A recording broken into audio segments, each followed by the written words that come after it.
अमेरिकी चुनाव में अमेरिकी जनता इतिहास रच रही है और कमला हैरिस की जगह डोनाल्ड ट्रंप को अपना अगला राष्ट्रपति नियुक्त कर रही है। अमेरिकी चुनाव के नतीजे लगभग आ चुके हैं। पूर्व राष्ट्रपति और रिपब्लिकन उम्मीदवार डोनाल्ड ट्रंप बहुमत के काफी करीब हैं। उपराष्ट्रपति और डेमोक्रेटिक पार्टी की उम्मीदवार कमला हैरिस हार की कगार पर खड़ी हैं और बड़े अंतर से अभी भी ट्रंप से वो पिछड़ गई।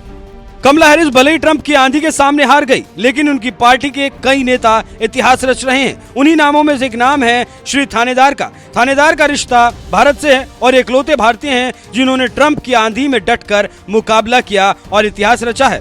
अमेरिकी सांसद श्री थानेदार मिशिगन से 13वें कांग्रेशनल डिस्ट्रिक्ट से फिर जीत गए। थानेदार रिपब्लिकन पार्टी के अपने प्रतिद्वंदी मार्टेल बेविंग्स को 35% के अंतर से उन्होंने हराया और दूसरे कार्यकाल के लिए दोबारा निर्वाचित हुए। एक बयान में थानेदार ने कहा कि जीत का श्रेय अमेरिकी जनता को जाता है, जिन्होंने आधारभूत सेवाएं प्रदान करने, कामकाजी परिवारों के पक्ष में खड़े होने, यूनियन के पक्ष में लड़ाई लड़ने और हमेशा प्रजनन स्वतंत्रता के हक में अपनी लड़ाई को वोट दिया और आगे भी हम अपने इलाके की जनता के लिए डटकर खड़े होंगे।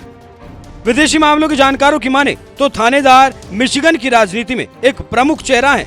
राज्य के 13वें जिले के अमेरिकी कांग्रेस के लिए फिर से चुनाव जीते हैं। भारतीय अमेरिकी कांग्रेस ने रिपब्लिकन मार्टेल बेविंग्स को 35% से अधिक अंकों से हराया और भारी समर्थन के साथ दूसरा कार्यकाल हासिल किया। इससे समझा जा सकता है कि ट्रंप की आंधी के बावजूद थानेदार भारी बहुमत से जीते हैं। जानकारी देते चलें कि अमेरिका में कुल 50 राज्य हैं और राष्ट्रपति चुनाव में इन राज्यों में 538 इलेक्टोरल वोट हैं। किसी भी उम्मीदवार को जीत के लिए 270 वोटों की जरूरत होती है। चुनाव में जिन 7 स्विंग स्टेट की सबसे ज्यादा चर्चा थी, वहां ट्रंप का जादू चला। डोनाल्ड ट्रंप ने अब तक 2 राज्यों में जीत हासिल की और 5 राज्यों में आगे चल रहे हैं। ये ट्रंप के लिए टर्निंग पॉइंट माना जा रहा है।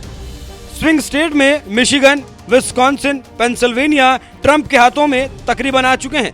जॉर्जिया, नॉर्थ कैरोलिना में ट्रंप की जीत हो चुकी है। एरिजोना में कांटे की टक्कर में भी ट्रंप आगे चल रहे हैं। ऐसे में आप समझ सकते हैं कि अमेरिका के अगले राष्ट्रपति बनने में ट्रंप को कोई नहीं रोक सकता। देखना होगा हैरिस हार के मार्जिन को कितना कम कर पाती हैं।